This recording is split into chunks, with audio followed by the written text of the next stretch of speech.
మీ దెబ్బకు దయాకరం mind blank అయిపోయింది. యశస్విని రెడ్డి గారి దెబ్బకు చిన్న మెదడు చిట్లిపోయింది. ఏం మాట్లాడుతున్నాడో అర్థం కావడం లేదు. ఏం మాట్లాడుతున్నాడో అర్థం కావడం లేదు. అంతకుముందే సరిగా మాట్లాడరాదు. ఇక ఇప్పుడు ఈ దెబ్బలకు, ఝాన్సీ కొట్టిన దెబ్బకు, యశస్విని రెడ్డి కొట్టిన దెబ్బకు ఏం మాట్లాడాలో బిత్తిరి బిత్తిరి మాట్లాడుతున్నాడు. అంత అయోమయంగా మాట్లాడుతున్నాడు.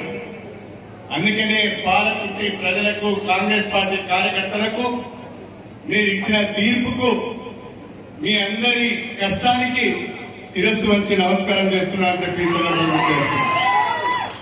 మేమైతే ఊహించలే. ఆ ఓటమి మామూలు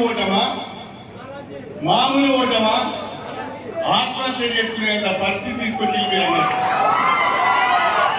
50,000 ఓట్ల మెజారిటీ అంటే కొత్తగా రాజకీయాలకు వచ్చిన యశస్విని రెడ్డి ఓటమి ఎరగని నాయకునని చెప్పుకునే వ్యక్తిని మళ్లీ పాలకుర్తి పొలిమేరలకు రావద్దు అని చెప్పి బ్రహ్మాండమైన గెలుపును మీరు యశస్విని గారికి ఇచ్చారు. నిజంగా మీ అందరికీ కూడా హృదయపూర్వకంగా పేరున అభినందనలు తెలియజేస్తున్నాను, ధన్యవాదాలు తెలియజేస్తున్నాను.